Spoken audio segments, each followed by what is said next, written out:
Hi, welcome back to part 3 of the Power BI desktop with R scripts video series.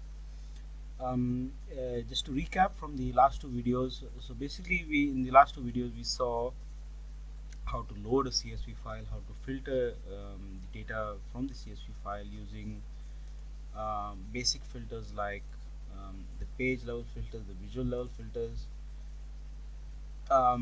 Also in the second part of the series we saw how to use the drill through filters. Um, Now in this part we're going to show I'm going to show you how to look at a little more on the page level filters and the report level filters. Now in some cases you might want to see a filter on a page on your data which is particular to that page, and in some filters you want a filter to be applied on all the pages, all the data within all the pages.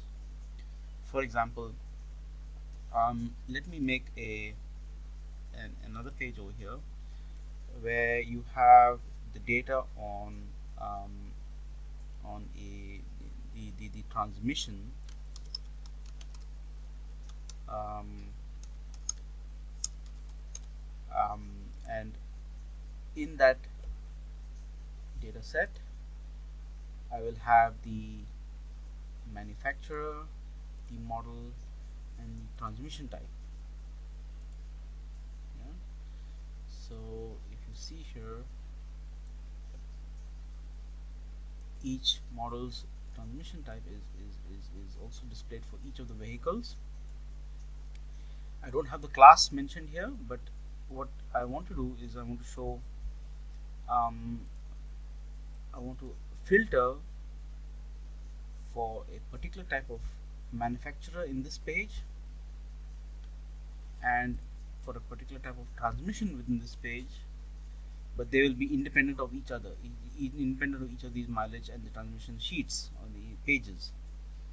So the way to do that is, now let's remove all these other filters that are there on this. So what we had placed a 15 kilometer per hour filter on this one. Let's remove that. We have placed the manufacturer as Volkswagen. Let's remove that. So I have a data set on this now. My model type has not changed because this model type page depends on what you select here in the drill down, which is part of the part 2 series. So this will not change unless you trigger a drill through selection via the drop down of drill through. So this page will never change no matter what type of filters you apply on the report level or the page level. So the only pages that will change depending on page level will be the mileage and the transmission, and the report level will affect both mileage and the transmission pages. So let's go to the section where we do a page level filter. Now I want to filter in this page all the models which are compact. Sorry, all the classes which are, or rather, let's have a look first before we filter anything out. So what is the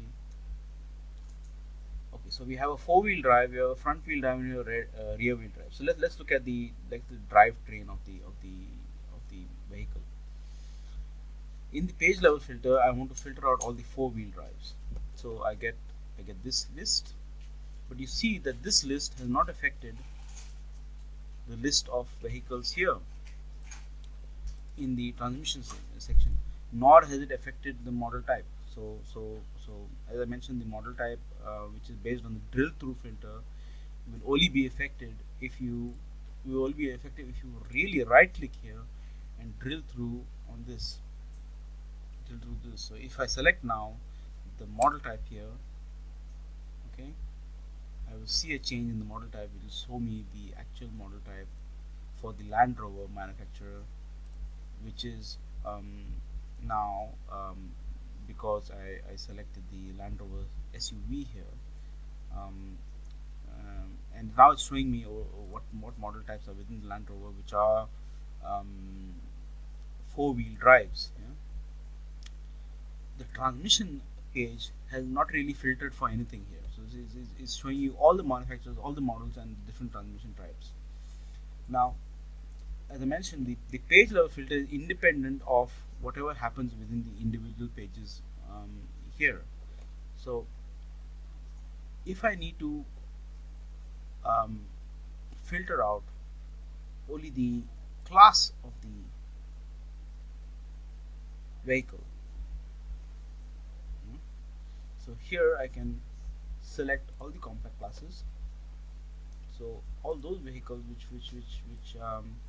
satisfy my condition of a compact vehicle, compact class vehicle, will be shown over here. So SUVs will not show up here because I have not selected it. So you will not see the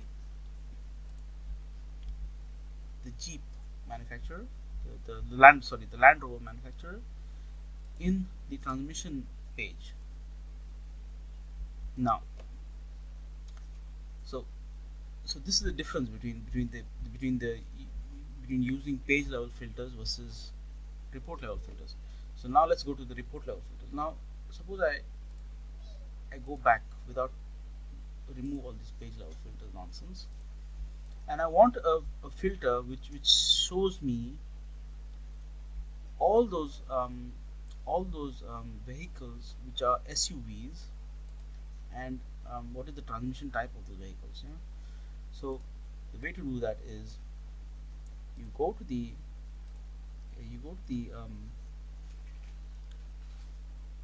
you select anywhere outside even, and you say, okay, I want a class of SUVs, and what happens immediately on the